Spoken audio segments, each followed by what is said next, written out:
What are helicopter parents? We're going to find out this morning. And one of the articles I was reading today was from the Washington Post, is helicopter parenting ruining a generation of children. With us this morning is Rusty Lozano, who is a licensed professional counselor, to talk about that and much more. Rusty, good morning. You're on the Gary Sutton Show. How are you? Hi there, Gary. Good morning. How are you doing? I'm doing really well. I don't know how people are used to that kind of lingo, but for people that don't know what helicopter parenting is, tell us a little bit about helicopter parenting. Well, helicopter parenting is just that. You try to imagine a helicopter hovering above an incident, just kind of keeping an eye and overseeing how things are playing out. Well, a parenting style can be very much like helicoptering, just kind of always observing a child and their behaviors and their actions, making sure that their decisions are safe, and sometimes actually stepping in and advocating for them. I was reading an article by Emma Brown this morning that talked a little bit about a disturbing trend that she noticed during her 10 years as Dean of Freshmen at Stanford University. And she said incoming students were brilliant and accomplished and virtually flawless on paper. But with each year, more of them seemed incapable of taking care of themselves. And at the same time, parents were becoming more and more involved in their children's lives. They talked to their children multiple times a day, swooped in to personally intervene whenever something difficult happened. And from her former position as one of the world's most prestigious schools, she said she came to believe that mothers and fathers in affluent communities have been hobbling their children by trying so hard to make sure they succeed and by working so diligently to protect them from disappointment, failure, and hardship that they're actually ruining them right now. Overhelping, if you will. Talk about that a little bit, if you would, Rusty. No, I absolutely agree with that. You know, when I was in my graduate program, there was a theorist named Vygotsky, and he talked about a child's initial experience of the world being more derived from family. So they would observe family interactions, observe family type of interventions, and they would learn about decision-making and choices, and then they would actually take that impression and apply it to themselves. But now you're seeing more of this interpersonal component for kids. It's being a little bit less developed. You know, a hovering parent actually slows autonomy. Children go through a stage of development where they start to make decisions on their own. They start to explore the world and increase likes and dislikes according to their own experiences. I think that this is one of the components that are under attack these days as children are turning into young adults. And now we're seeing like the first generations of this outcome today. So it impedes decision-making and their decision-making ability. When a child, you know, has an opportunity to make a choice and become more independent and dress how they want and like the foods that they want to eat or hang out with certain friends, now you're seeing a stamp of approval from parents. And a lot of times you'll see advocation from a parent to either grow a friendship with a particular person because they think that it's a good fit for the kid, or, you know, having them involved in activities and sports that they think is good for the child, even though it may not be something that, you know, the kiddo is necessarily interested in. I hear the word vicariously getting close there. You know, you hear people say living vicariously through their kids many times. Is it that, or is it more than that? I think that's part of it. You see a lot of the vicarious experiences and the vicarious influences with sports in a drive to be successful in sports. But it's getting close to that. But I think that it's more of at some point, you know, there was an arrangement that, I don't know what set it into motion, but I remember when I was growing up, we would stay gone and play in public and play outside. Actually, there was a ditch close to our house, and we'd go crawdad fishing. And we'd get on our bikes, and we'd stay out until we heard my dad whistle for us. Right. And now it's like, you know, kids are around more often, it seems like, and they're indoors with electronics, and they're more accessible. And so I think that's one part of the element, but another is just, I think, overall anxiety that just really trended throughout all the households in America. Is it the Columbine effect, the post-Columbine effect a little bit? Is it a matter of, you know, where our parents used to want us to get out of the house, and we'd be out there, and as long as they knew where we were okay, And then we come home and, we kind of knew that the community out there was a reinforcing kind of body that was going to reinforce their, qualities that they were trying to teach. And then we got to this post-Columbine period where you now say, geez, my kid might get shot today, my kid might get kidnapped, my kid might get whatever. I'm halfway afraid to let him out in society. Is there anything to that? Oh, absolutely. I think a lot of this started with John Walsh and the abduction of his child at a mall. Yeah. And then, the whole abduction scenario where kids were missing and things like that have happened, and they're terrible events. But now that I think is social media and the internet and has gotten broader and bigger and more powerful, you're hearing reinforcing stories like this. You even see it in the news where there'll be five stories in a row of a shooting, or 5 stories in a row of a fire, or kidnapping or murder. And I think as parents watch this, it just kind of reinforces, wow, this place is pretty scary. And then you got the 24/7 aspect of that, where the media moves into that area, and then they're there and they just beat it to death for days on end. And, now you get some sickos out there who come out and say, well, maybe this is a way of getting, what did the guy say the other week, getting in the limelight.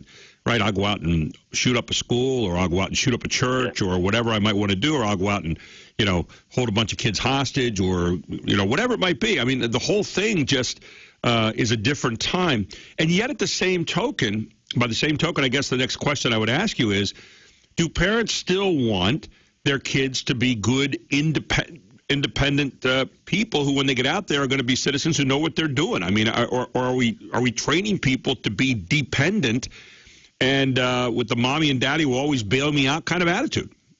Yeah, I think it's a little bit of both. I think the drive is to make sure that their child, now that school and finding a career, getting into college is so competitive, a lot of times parents are playing the deck of cards, or playing the hand the child has. And then there's also the interpersonal skills. These kids go through, kids and adolescents, they go through a period of trying to develop their own persona, and they're consistently, and they reach out and they try to make these encounters. But then whenever they make a mistake or something doesn't go wrong, I think that's when the autopilot comes in, and a parent will swoon in and make things better for them. They'll argue the point. They'll advocate for their child rather than kind of letting a child experience these things on their own.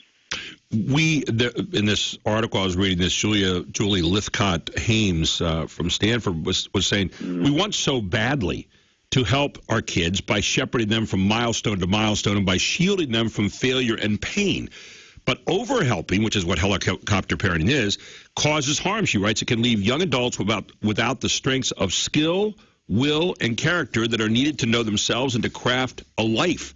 It's a great point, I think.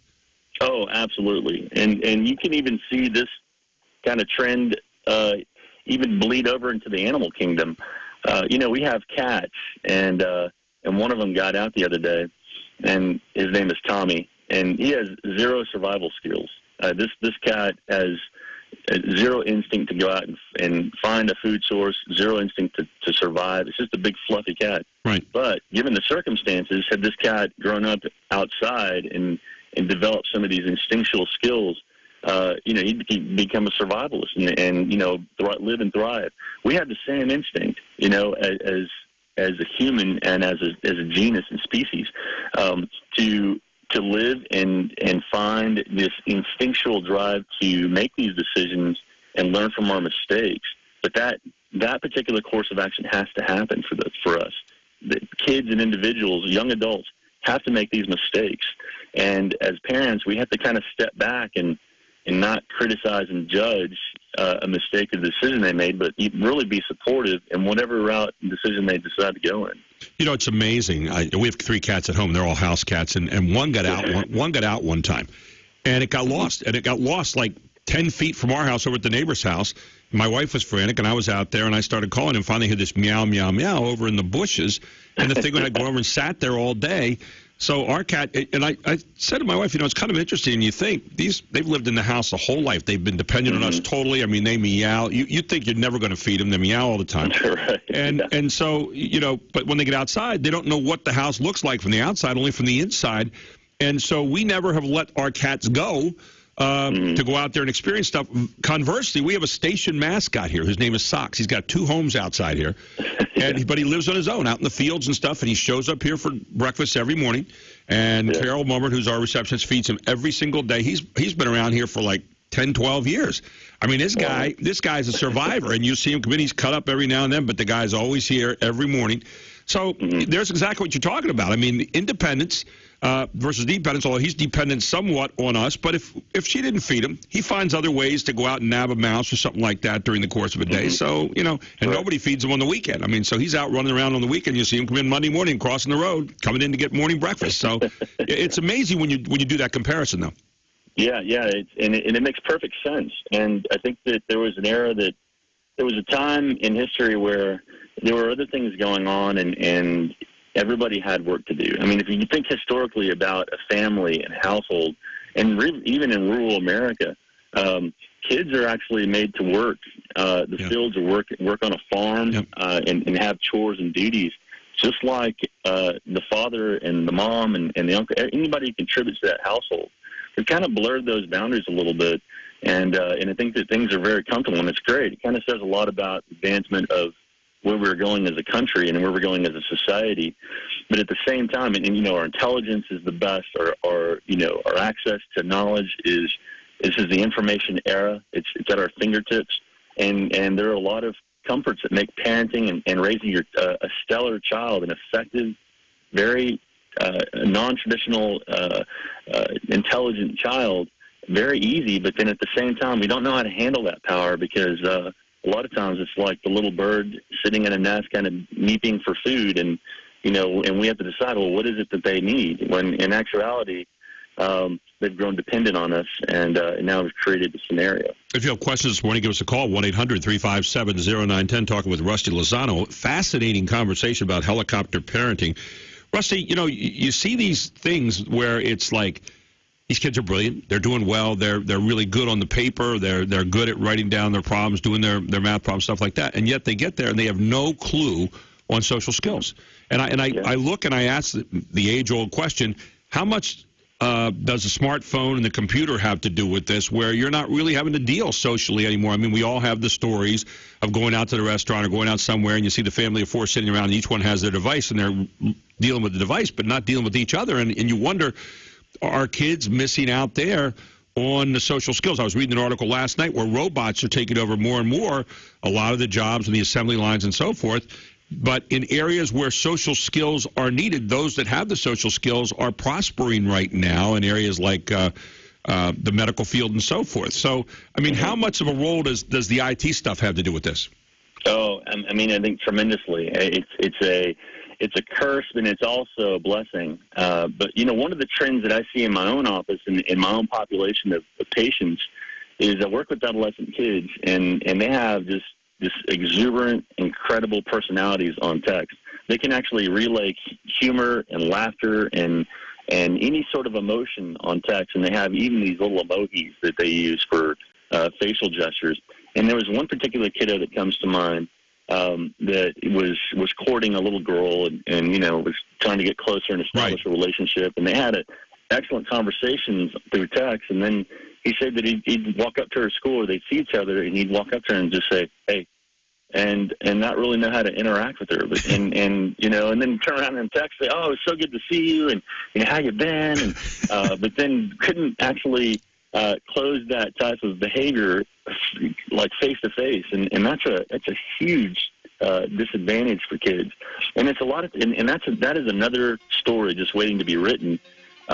And I think that the interpersonal skills and how we can actually shape and develop our children's social skills. So what advice would you give when we come back? That's going to be the big question here, Rusty. What advice can we give to the parents? Let your kids, let them go a little bit? And how do you let them go? That's always the big question. I remember one of the best lessons I ever learned was when I sledded down a hill, sledded into a barbed wire fence, cut my hands up, had to go inside. My mother put Bactine on it, which she put on everything. You got a broken leg, she put Bactine on it. Wrapped them up with gauze and said, "You know what? Did you learn a lesson?" I said, "Yeah. Don't go down the hill into the barbed wire fence again on my sled." She said, "Good learning. Next case." Welcome back to the Gary Sutton Show. We're talking about helicopter parenting or over-parenting.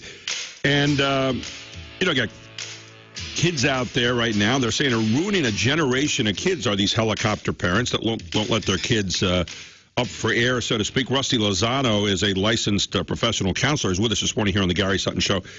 It's interesting. I was reading more of this article. One lady said, our job as a parent is to put ourselves out of a job. We need to know that our children have the wherewithal to get up in the morning and take care of themselves. So if you ask the question, am I a helicopter parent, what can you do to get away from that? What can you do to help your kids become self-sufficient, teach them the skills they'll need in real life, give them enough leash to practice those skills on their own? What do you do, Rusty? Well, I think there are a number of things that you can do. Recognize your child's limitations and where they are in development. And I know that this may take some insight and maybe even reading up on some resources to learn more about this. But, some basic things you can do is let your child make mistakes. Everybody makes mistakes. That's how you learn to perfect your skills. You don't get up on a bicycle when you're learning to ride and just take off. You buy one and you're able to ride. You get to fall over and learn to navigate. I mean, there's several steps, and so you watch that process with your child.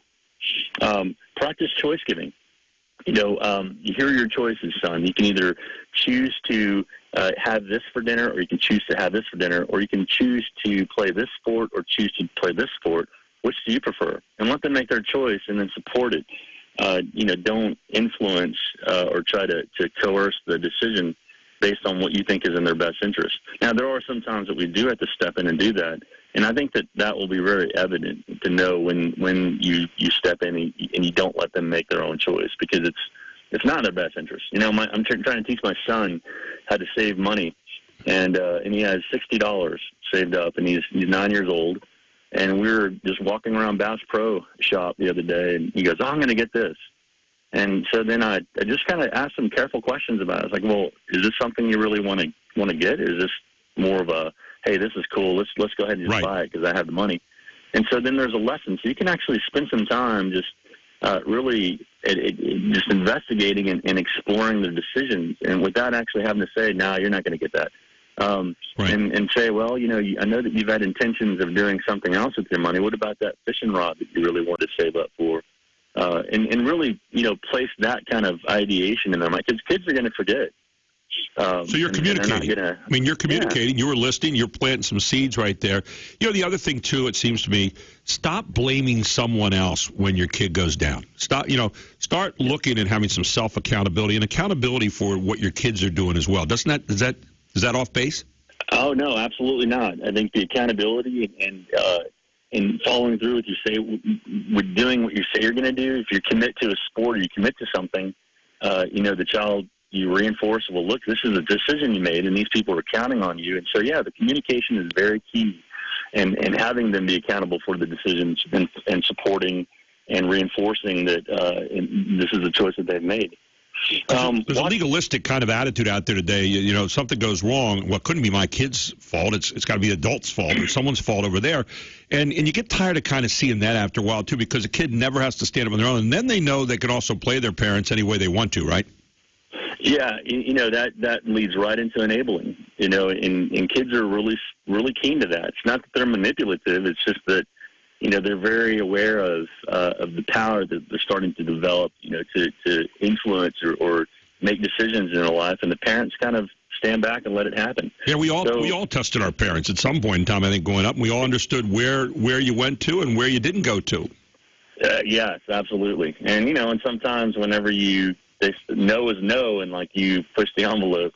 For me, I'd get the end of a belt. I did too occasionally. Yeah, for sure. Hey, and that was a different era for sure. Rusty, I really appreciate you being with us. I can talk about this forever. Hope we can do it again sometime soon, because there's really a lot of good points made there this morning. And tell the helicopter parents, quit hovering so much. Don't be afraid for a skin knee now and then or someone to fall down. They'll get back up. Rusty, thanks so much for joining me this morning. Can we do it again soon? Absolutely, Gary. Thank you very much for having me. I Thank you very much. You too, and me too. Yeah, thank you. Rusty Lozano with us on the Gary Sutton Show on helicopter parenting. We'll talk more about that later on and what you think about helicopter parenting. Yeah, we'll get your take on that.